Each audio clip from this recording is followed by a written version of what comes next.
ఢిల్లీలో ఒక అమ్మాయిని ఆర్టీసీ బస్సులో రేపు చేసేసింది ఎవరైనా అమ్మాయి పేరు నిర్భయ అండి. నిర్భయ గురించి మీడియాలో ఎంతసేపు వేశారు. ఇక్కడ దిశ అని ఒక అమ్మాయిని రేప్ చేసి కాల్ చేసి బయట పారేశారు. ఆ అమ్మాయి గురించి ఎంతసేపు, అంతకన్నా ఘోరం వీళ్ళిద్దరి మధ్యలో ఏం జరగల. వీళ్ళిద్దరం చిన్నది తగదా, ఫ్యామిలీ తగదా, ఏదో ఇది కూర్చుని ఇద్దరు పెద్ద మనుషులు సెటిల్ అయిపోయే తగదా ఇది.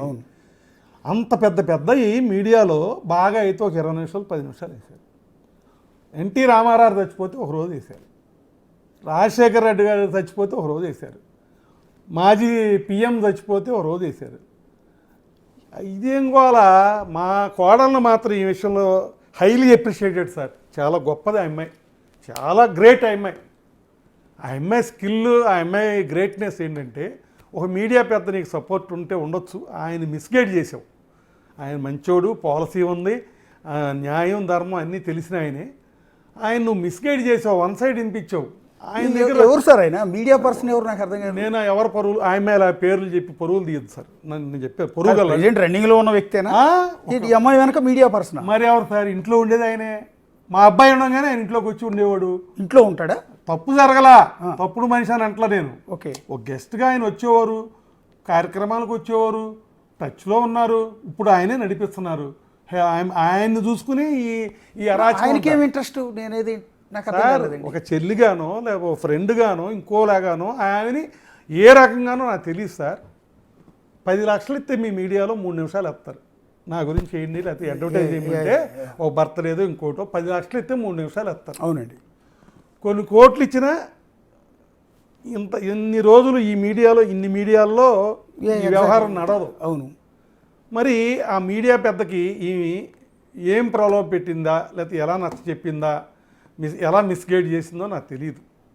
ఇన్ని రోజులు ఆ పెద్ద వలన, ఆయన ఇన్ఫ్లుయెన్స్ వలన ఇంత జరిగింది. గ్రేట్. మా కోడలు మాత్రం టూ గ్రేట్. ఆ అమ్మాయి చాలా. అయితే మీడియా పర్సన్ ప్లేస్లో నేనున్నాను చిన్న ఫీల్ కాదండి. నాకే గౌతమి చౌదరి గారు బాగా పరిచయం, లేకపోతే మీరు అన్నట్టు మీ ఇంట్లో వీళ్ళిద్దరు ఉన్నప్పుడు కూడా నేను వచ్చి ఉండేవాడిని. ఫ్రెండ్గానో చెల్లిగానో అక్కగానో అనుకుని ఉన్నాను అనుకున్నాను. నేనైతే ఈ రకంగా వాళ్ళిద్దరిని విడగొట్టడానికిను, ఈ రకంగా ఒక కన్న తండ్రి నా బిడ్డను చూపించండి బాబు అని పెద్దవాళ్ళ సాక్షిగా, పబ్లిక్ సాక్షిగా దీనంగా అర్థించుకునే పరిస్థితికి నేను తీసుకురాను. వాళ్ళిద్దరు కావాలనుకుంటే కలుపుతాను, లేదా మీ దగ్గరికి వచ్చి బాబు సార్ మీరు రావాలి సార్ అని చెప్పి మిమ్మల్ని ఒప్పించి, ఆయన్ని ఒప్పించి, ఇద్దరిని కూర్చోబెట్టి ఫ్యామిలీల మధ్య సర్దుబాటు చేసి అవసరం విడాకులు లేకపోతే కలిపి ఉండటం ఈ ట్రై చేస్తాను తప్ప, ఈ రకంగా మీరన్నట్టు టీవీ ఛానల్స్ దగ్గరికి పంపించి రచ్చ చేసి మిమ్మల్ని బదనాం చేసి అతను బదనాం చేసి వీడియోలు బయట పెట్టించి ఇదంతా చేయటం నేనే ఫస్ట్లోనే చెప్పా. ఇది కలిపే విధానం అయితే ఆ అట్మాస్ఫియర్ క్రియేట్ చేయాలి.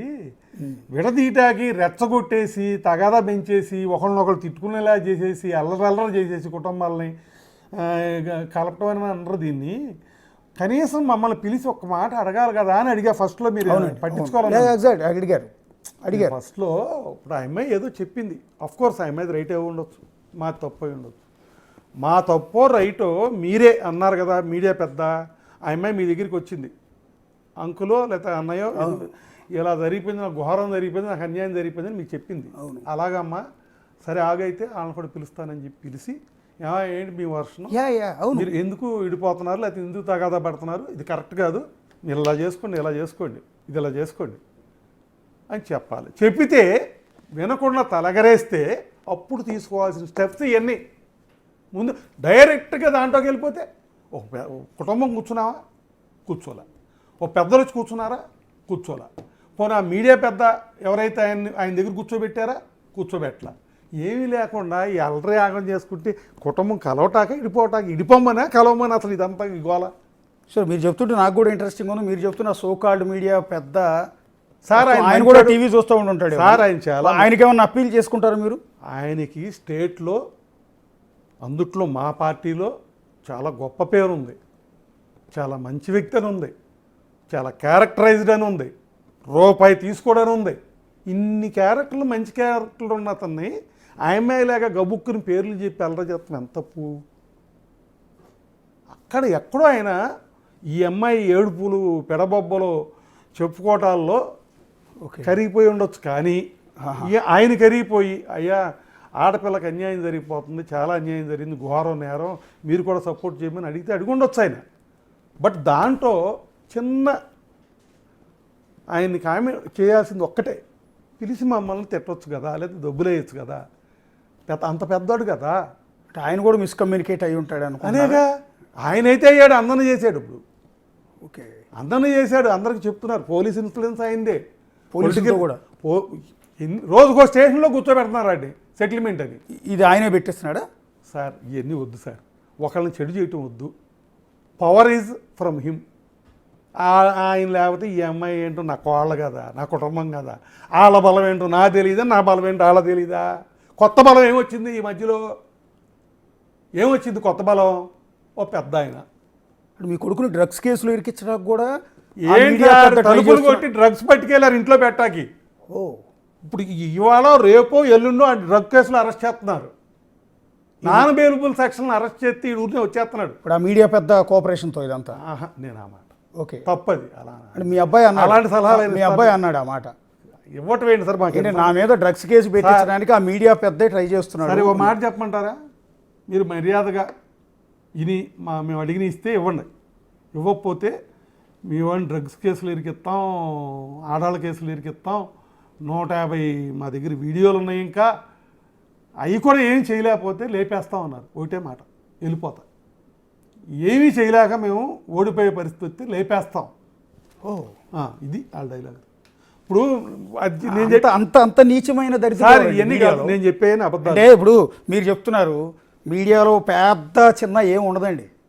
పెద్ద చిన్న ఎవడైనా ఇది చెప్పేది ఒక్కసారి మీకు క్లారిటీ ఇస్తున్నాను. మీరు ఇందాక నుంచి ఒక పెద్ద పెద్ద పెద్ద పెద్ద ఎవడండి పెద్ద? ఆఫ్టర్ ఆల్ చేసేది ఉద్యోగం ఇక్కడ మేము. అలా అనొద్దు. కాదు సార్, ఒక్క మాట అండి మీకు ఎగ్జాంపుల్ క్లారిటీ కోసం. ఎవడో పెద్ద కాదండి మీడియాలో, ఎవడో పెద్ద కాదండి. ఒకడు 20 ఏళ్ళు ఉద్యోగం చేస్తాడు, ఒకడు 25 ఏళ్ళు ఉద్యోగం చేస్తాడు, ఒక 2 ఏళ్ల క్రితం ఉద్యోగంలోకి వచ్చి ఉంటాడు. అంతే. ఎక్స్పీరియన్స్ని వయసుని బట్టి పెద్ద చిన్న అనేది ఉండదండి. మీడియాలో పెద్దలంటే ఎవడు ఉండడండి. ఇప్పుడు ఆయన్ని కాదు చెప్పేది ఒక్క మాట.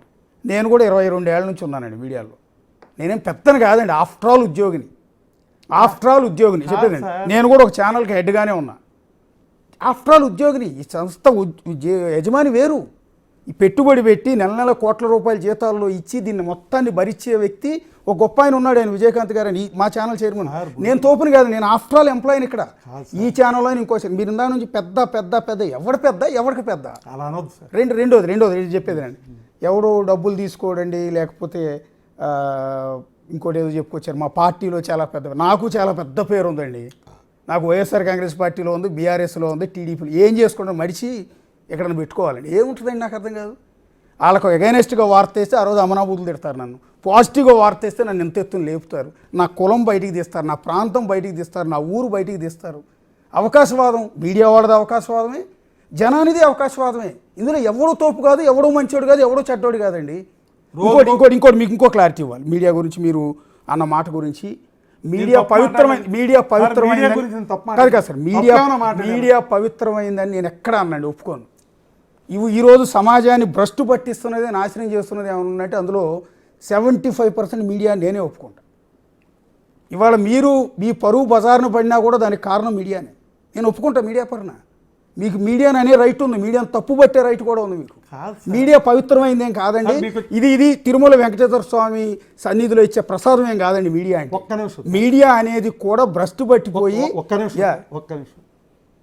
నేను టీవీ ఛానల్లో గతంలో 2 టీవీలు, అది ఏబిఎన్నా లేకపోతే ఈటీవీ అదో గుర్తు రావట్లేదు, ఒక ఐటెం పెట్టారు, వీక్లీ వన్స్ ఐటెం. ఓకే. ఒక జడ్జి గారు, పోలీస్ ఆఫీసరు, ఒక పెద్ద కూర్చుని వాళ్ళ దగ్గరికి ఎవరైతే భార్యాభర్తల తగాదాలు వస్తాయో వాళ్ళని స్టూడియో పిలిచి వాళ్ళని కూర్చోబెట్టి, అవునండి అమ్మ ఏంటి నీ బాధ, ఏమండి ఇటు తాగుతున్నాడండి, కొడుతున్నాడండి, అట్ట చేస్తున్నాడండి, ఇంకొక అమ్మాయితో ఎఫ్ఐఆర్ పెట్టుకున్నాడండి అని చెప్తే, ఎరా ఏంట్రా బాబు నీ ఎదవా, ఇదేంట్రా అని తిట్టి ఒక రిటైర్డ్ జడ్జి సమక్షంలో వాళ్ళిద్దరిని రాజీ చేసి పంపించడం అనేది మీడియా చేసింది గతంలో. అది పవిత్ర కార్యక్రమం, చాలా పుణ్యం అది. ఇప్పుడు మా విషయంలో అది జరిగిందా? ఇవాళ మేము చేస్తున్నది అదే కాదు. మా విషయంలో, మా కుటుంబ విషయంలో. అవునండి. నిన్న మీ కోడలను పిలిచాం, ఇవాళ మిమ్మల్ని అప్రోచ్ అవ్వడానికి ట్రై చేసాం. ఈలోపు మీరే వేరే కాంట్రాక్ట్ కాదు ద్వారా సార్, నేను వచ్చారు. అడిగేది ఇవాళ మేము చేసింది అదే. మీడియా అంత బాధ్యత తీసుకుని ఎన్నో కుటుంబాలు తీసుకో సార్, నేను చెప్తున్నాను సార్, నేను చెప్తున్నాను మీడియాలో ఉండి మీడియా ఛానల్లో స్టూడియోలో కూర్చొని చెప్తున్నానండి. మా వాళ్ళకి కావాల్సింది టీఆర్పీఏ, మా వాళ్ళకి కావాల్సింది వీసు కోసం మీ జీవితం నాశనం అయిపోయినా మీరు బజారును పడి జుట్టు పట్టుకుని కొట్టుకుంటే వీళ్ళకి వీసు వస్తాయండి. ఇవాళ జరుగుతున్నది అదే. నేను ఒప్పుకోవాలి నిజాలు కొన్ని. మేము అలా చేయలేదే. మీ కోడల్ని తీసుకొచ్చి నెల రోజుల క్రితం నుంచి మిమ్మల్ని తిట్టించలా. నిన్న ఇష్యూ బరస్ట్ అయిన తర్వాత మాత్రమే ఆమెను పిలిపించాం సార్. ఒక మాట సార్, ఇట్లా మేమేం పవిత్రమైన వాళ్ళు అని అట్లా కాకపోతే ఉన్న వాటిలో కాస్తో కూస్తో బెటర్గా మిమ్మల్ని ఇవాళ కూర్చోబెట్టి మాట్లాడిస్తున్నాం 2.5 గంటల నుంచి. అకస్మాత్తుగా మీ అబ్బాయి కూడా వచ్చారు. 2 వాదనలు జనానికి వినిపించే ప్రయత్నం చేస్తున్నాం. ధర్మ మహేష్ అనే వ్యక్తి రేపిస్ట్ కాదు, పాపిస్ట్ కాదు, దుర్మార్గుడు కాదు, వీడు కాదు, విలన్ కాదు. ధర్మ మహేష్ కూడా ఒక మనిషి. బోల్డంత కెరీర్ మీద కోటి ఆశలతో హైదరాబాద్ వచ్చి సినిమాల్లో యాక్ట్ చేసి నానా తిప్పులు పడుతున్న ఒక కుర్రాడు అని చెప్తున్నామండి జనాలందరికీ. అతనికి ఒక తండ్రి, ఒక బిడ్డకి తండ్రి, ఆ బిడ్డ కోసం అల్లాడుతున్న ఒక తండ్రి, ఆ తండ్రి కోసం అల్లాడుతున్న ఇంకొక తండ్రి మీరు. హనుమాన్ జంక్షన్ లాంటి చోట అతిపెద్ద ఒక పార్టీ తరఫున లీడ్ చేస్తూ వ్యాపారం చేసి సినిమా డిస్ట్రిబ్యూటర్గా ఉన్న మీ గురించి చెప్పే ప్రయత్నం చేస్తున్నాం. మేము అడుగుతూనే ఉన్నాం. మీ గురించి చెప్పే ప్రయత్నం చేస్తున్నాం. 1960s ఇవాళ మీరు నేను చెప్పబట్టే, మేము చూపించబట్టే మీ గురించి బయటికి తెలుసు. నిన్న మొన్నటి దాకా మీరు హనుమాన్ జంక్షన్ వరకు తెలుసు, కృష్ణా జిల్లా వరకు బహుశా తెలిసి ఉంటారేమో. నేను అదే కృష్ణా జిల్లా, మీ హనుమాన్ జంక్షన్ పక్కన గుడివాడ. మీ పేరు నాకు తెలియదే. ఇవాళ తెలిసింది లోకమంతా తెలుసు, తెలుగు రాష్ట్రాలు మొత్తం తెలుసు. ఎందుకంటే మేము తెలియజేశాం.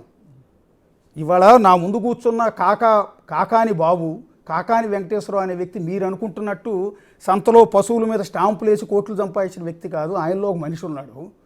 ఆయన 1960s ఆయనకు సినిమా థియేటర్ ఉంది. 1980s ఆయన 5 సినిమాలకు ప్రొడ్యూసరు. అన్నపూర్ణ పిక్చర్స్ అనే ఒక డిస్ట్రిబ్యూటరు, అతి పెద్ద లీడర్ కూడా ఒక పార్టీలో అని. ఇవాళ మీ గురించి మేము చెప్తున్నాం. రెండోది మీకు ఇంకో మాట చెప్పాలి. మా తాతగారు మినిస్టర్ సార్, కాకాని వెంకటరత్నం గారు వారసులు వాళ్ళు అని చెప్పి మీ గురించి నేను చెప్తున్నానండి. వాళ్ళ మీరు ఇందాక అంటున్నారు మీడియా ధర్మం చేయట్లేదు సార్ అంటే. ఎస్, చేయట్లేదు. కానీ మేము అందుకు భిన్నమని చెప్పే ఉద్దేశంతో మీకు ఇంతసేపు చెప్తున్నారు. రెండోది మీరు ఇంకోటి అన్నారు సార్, ఆయన పేరేంటంటే దిశ అమ్మాయిని రేప్ చేస్తే వాళ్ళని ఎన్కౌంటర్ చేస్తే చూపించలేదు, ఒకరోజు చూపించారు. ఢిల్లీలో నిర్భయది ఒకరోజే చూపించారు, రాజశేఖర రెడ్డి గారు చూపిస్తే ఒక పూట చూపించారు అని. అది కాదు, నిజం కాదండి.